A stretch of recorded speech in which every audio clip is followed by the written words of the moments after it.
des mondes vraiment totalement parallèles où les signifiants et les signifiés n'ont pas du tout les mêmes valeurs. Et ça devient... Enfin, je pense que c'est un réel danger. Alors, soit l'État s'en empare, et comme l'a dit Frédéric, peut-être par des mesures peut-être coercitives, je ne sais pas. Quoi qu'il en soit, il ne faut pas attendre que l'école résolve la question, parce qu'elle ne pourra pas. Voilà, elle ne pourra pas. Franchement, je vous le dis, elle ne pourra pas. On n'a pas le temps, on n'a pas les moyens, et c'est un rouleau compresseur que ce truc. Donc là, franchement, je ne suis pas optimiste. Catherine Kinsler. Oui, je voudrais ajouter une chose. Oui, parce que moi, je pratique tout ça parce que j'étais toujours fascinée par les machines. J'adore les machines. Bon, c'est comme ça. Bon. Non, mais... alors, en 2005, hein, quand il y a eu le grand débat sur le référendum... Hein, sur l'Europe. Il y a eu un contournement des médias classiques qui disaient presque tous la même chose par les blogs et Internet. Et le débat était d'excellente qualité. D'excellente qualité. Donc, ce n'est pas le support, ce n'est pas Internet. D'excellente qualité. Le problème, c'est que le résultat du référendum, les politiques se sont assis dessus. Hein. Il y a eu quand même un dessaisissement de l'autonomie du politique. Là. Bon, ça, c'est une parenthèse. Maintenant, moi, je suis sur quelques réseaux sociaux. Qu'est-ce qui se passe? Premièrement, on ne rencontre que ceux qui pensent, quand on pense, comme vous, qui sont du même avis que vous. Donc, vous avez un miroir. C'est une réalité virtuelle. C'est une bulle. Et deuxièmement, je le constate sur moi. C'est addictif. C'est comme les cacahuètes. Hein, quand vous pouvez pas, c'est très difficile de s'arrêter. Il faut se donner des limites. Alors, sur la réalité virtuelle, il y a un autre phénomène, c'est l'intelligence artificielle, qui est très performante, qui est un outil merveilleux, mais qui n'est pas du tout fixée sur la question de l'authenticité ni de la véracité. Elle brasse tout ce qui traîne sur le web. Tout. C'est énorme, les datas. Donc, attention, c'est la véracité et l'authenticité qu'il faut vérifier. Sinon, ce sont des outils formidables. Mais c'est un monde virtuel. C'est un monde virtuel. Il n'y a pas d'autre solution que de revenir aux fondamentaux. Il faut y aller soi-même, comme pour les essais. Hein, il faut y aller soi-même. Là, ça va être difficile. Hein. Avec les IA génératives, ça va être compliqué. Mais sur des petites choses, on ne peut pas le faire sur la dimension, mais il faut le faire soi-même. Il faut comprendre les choses soi-même. Et donc, je reviens, il faut instruire et penser soi-même. À l'école. Il faut des moments pour ça. Monsieur. Bonsoir, je suis Camille Machfar, directeur général d'une fédération d'éducation populaire qui a fait de la promotion des valeurs de la République et du principe de laïcité l'objet de l'association. Membre du conseil départemental de la laïcité, membre du conseil régional de la laïcité. On essaie de multiplier les fronts où on peut évidemment intervenir en tant que militant. Je voudrais d'abord saluer les 3 intervenants de ce soir, remercier le conseil départemental d'avoir réuni 3 disciplines qui me semblent fondamentales pour comprendre la loi de 1905. Parce qu'une loi, en France du moins, ne tombe pas du ciel. Elle procède d'une intention avec un sens. Et dans un contexte donné, on a besoin de l'histoire, on a besoin de la philosophie, on a besoin du droit. La loi de 1905, de tout temps, elle a été attaquée. Elle l'est de plus en plus ces dernières années. Prise en tenaille entre les tenants d'accommodement raisonnable, la laïcité adjectivée que Frédéric a évoquée tout à l'heure, des logiques communautaristes aujourd'hui qui visent à obtenir une différence des droits à travers le droit à la différence, mais également des partis notamment extrêmes qui aujourd'hui instrumentalisent la laïcité et la travestissent aux yeux des jeunes. Et je comprends que ce soit difficile pour les enfants et les jeunes de comprendre dans ce brouhaha entretenu savamment par les uns et les autres ce qu'est la laïcité. Et c'est raison de plus pour qu'on puisse agir tous ensemble à travers des dispositifs. Ça a été évoqué tout à l'heure sur le parcours laïque et citoyen, mais partout où on peut intervenir, le parcours laïque et citoyen est une manière, à travers l'éducation populaire, qui est aux côtés de l'école, qui agit en des temps extérieurs à l'école, mais d'essayer d'aborder par d'autres formes, sous d'autres biais, par d'autres vecteurs qui parlent davantage aux jeunes, de manière sans doute moins académique, mais de travailler à la liberté de conscience. Cette loi, c'est ma question que je voulais vous poser, qui est attaquée de toutes parts et qu'on présente comme le signe de l'obsolescence d'une loi qui date donc d'il y a 120 ans aujourd'hui. Est-ce qu'elle n'est pas au contraire extrêmement futuriste, avant-gardiste, moderne, universaliste et qui mérite qu'on se remonte tous les manches aujourd'hui pour permettre, comme vous l'avez évoqué tout à l'heure les uns et les autres, mais à un moment donné aux jeunes, les citoyens d'aujourd'hui et qui avaient à faire la société de demain, mais en fait de construire votre pensée et de construire la société qui vous appartient. Merci. C'est un vaste sujet qui sera peut-être conclusif parce que... Non mais moi je serais tenté d'apporter une réponse à ce qui a été dit. Oui.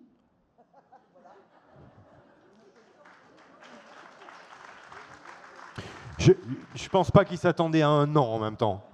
Mais non, je veux dire, avant-gardiste, c'est intéressant parce que on parle souvent de la laïcité à la française et on dit alors elle est attaquée, elle est menacée, elle est en crise, c'est compliqué. Moi, je pensais, et vous en avez parlé au tout début, je pensais à tous ces pays qui ne sont pas laïques au sens français, et quasiment tous dans le monde, hein, parce que je crois que lors d'une précédente conférence, on avait essayé de chercher les pays qui étaient laïques à la française. Et je crois que dans le monde, il n'y en a aucun. Comment ça se passe à côté ? C'est-à-dire, est-ce que la France doit se soucier ? On a quand même cet arsenal-là qui est très fort pour le vivre ensemble, on n'en a pas trop parlé, et le respect de chacun. Mais ce n'est pas la révolution dans tous les autres pays. Donc, quelque part, est-ce qu'on ne se met pas trop la pression en France avec cette loi de 1905 et qui n'existe pas ailleurs ? Il y a des accommodements partout, mais on est plutôt bien lotis en France par rapport à ça. Oui, mais tout à fait. Mais il faut qu'on se mette la pression, moi je pense aussi. Il faut qu'on se mette la pression, parce qu'on a un modèle à défendre. Alors moi, ce que j'aurais tendance à dire pour accompagner mon oui, c'est de dire qu'il s'agit de construire perpétuellement un espace non saturé. Je m'explique. Vous construisez une bibliothèque chez vous. Alors, vous allez mettre les livres dedans. Tous les livres que vous avez ou qui existent. Imaginons une bibliothèque dans laquelle il y a tous les livres qui existent. C'est ce que voulait François Ier avec la Bibliothèque nationale. Mais il vous faut quand même prévoir des espaces vacants, des espaces vides, qui vont accueillir les livres qui n'existent pas.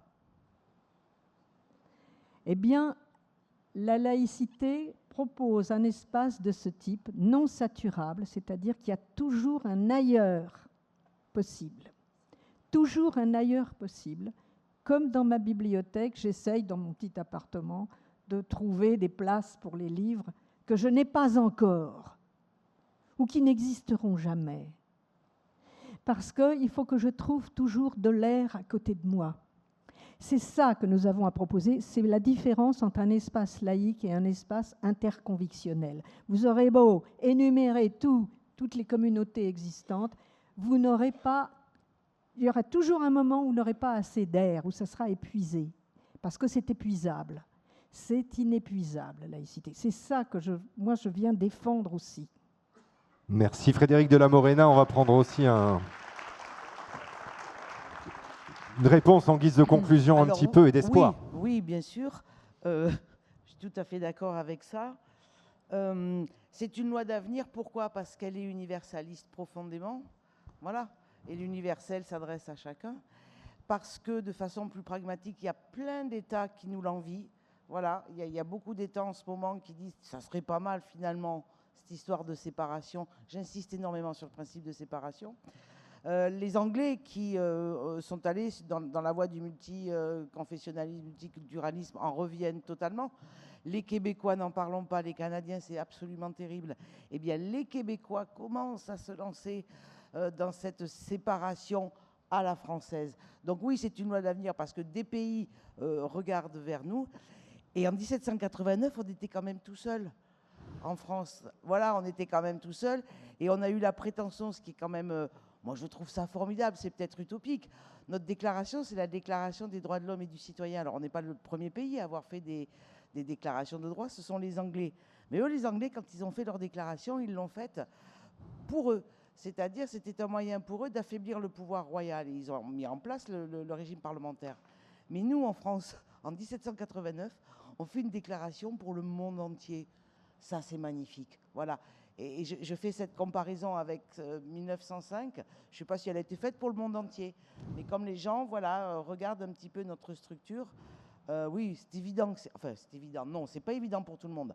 Mais si on est convaincu, voilà, que c'est une loi d'avenir, il faut donc combattre contre ceux qui veulent la remettre en cause, parce que je suis absolument convaincue que la laïcité, c'est un combat.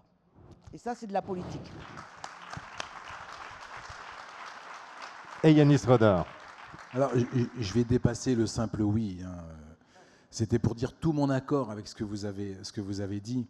Moi, je pense vraiment que nous avons intérêt à expliquer et expliquer encore comment ça se passe ailleurs. Mais vraiment, je reviens là-dessus. Comment ça se passe ailleurs? Comment on se marie ailleurs? Comment on divorce ailleurs? Comment on hérite ailleurs? Comment tous les gestes du quotidien se déroulent et de la vie se déroulent ailleurs? Et là, on se rend compte que, comme le disent mes élèves, voilà, c'est bien la France. Et c'est important, je crois, de se comparer. Vraiment de se comparer, parce que je pense sincèrement que nous avons un modèle extraordinaire. Un modèle qui nous permet justement, dans une liberté assumée, dans une liberté garantie, dans une liberté assurée, de vivre librement nos cultes, nos croyances, si nous en avons envie, de vivre librement nos incroyances, si nous en avons envie.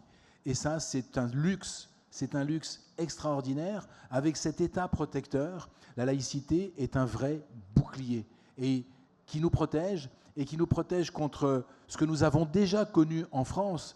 Alors nous sommes ici tous trop jeunes, et oui, nous sommes tous trop jeunes pour avoir connu des guerres de religion, mais ce sont des événements absolument traumatiques, d'une violence inouïe qu'on a oubliée parce qu'on les enseigne pratiquement plus, et on devrait, je crois, réellement à nouveau les enseigner, parce qu'il n'y a pas plus cruel que celui qui tue au nom du bien. Et donc, cela, c'est notre histoire, et la laïcité, elle vient aussi de là. Et donc, il faut expliquer tout cela et faire de la pédagogie, et encore de la pédagogie. Et puisque j'ai le micro, je voudrais vous dire une petite chose. Vous n'imaginez pas la chance que j'ai de travailler régulièrement avec ces deux dames. Voilà.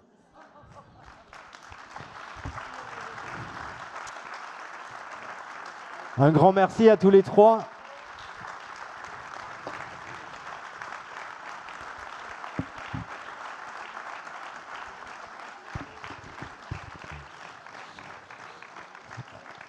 Voilà, je vous rappelle qu'il y a le petit stand avec les livres, si jamais vous voulez. Alors, je ne connais pas les emplois du temps de chacun, parce qu'ils ont beaucoup d'activités en ce moment. Ils ne le disent pas, hein. Ils n'ont pas dit « je suis arrivé fatigué, j'ai eu ça hier ». Mais je peux vous dire qu'avec les 120 ans, ils parcourent un petit peu la France. Donc, si jamais ils ont quelques secondes, ils peuvent peut-être dédicacer quelques livres, mais je pense qu'ils ne vont pas rester forcément trop longtemps pour pouvoir se reposer. Mais si jamais vous avez besoin au stand, n'hésitez pas, ils y feront un petit stop. Merci à toutes et tous d'être venus et à bientôt.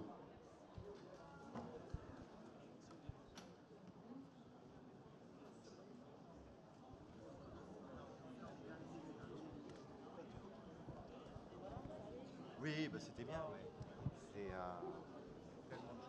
a tellement de choses à dire. Ouais. Merci. Non, puis il faut adapter à tous les publics, c'est ça qui est très compliqué. Ouais, c'est pas...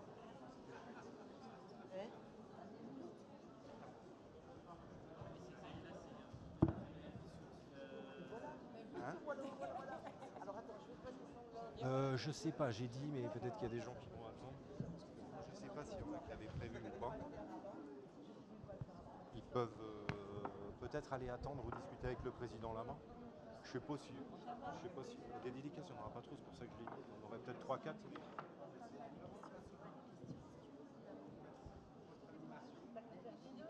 Tout un art de savoir.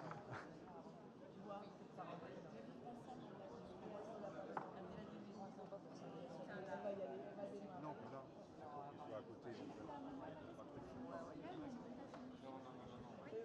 Donc, c'était, je ne sais pas s'il y a des, il n'y en aura pas trop pour les dédicaces, c'était juste peut-être discuter à côté, comme ça, vous pouvez signer un petit truc s'il y a des gens qui passent. Pour les dédicaces, il n'y aura pas trop. Mais si vous dites, c'est par là.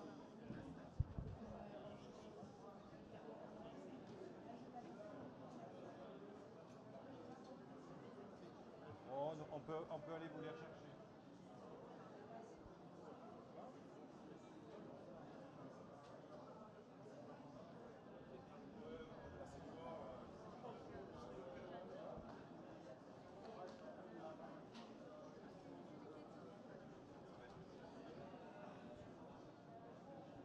C'est pour...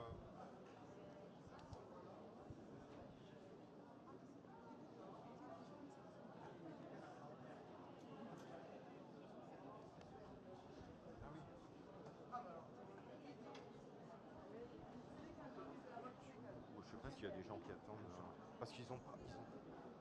Je pense qu'il y a des gens qui sont juste là. Je l'ai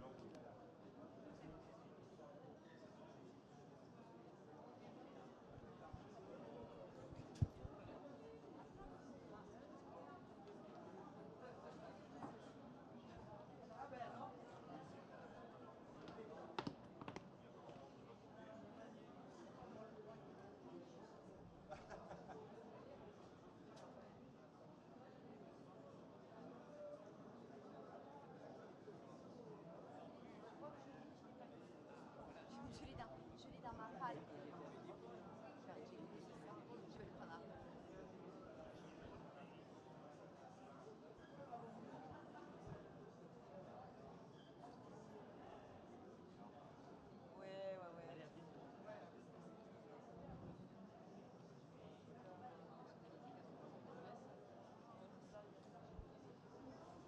Ouais.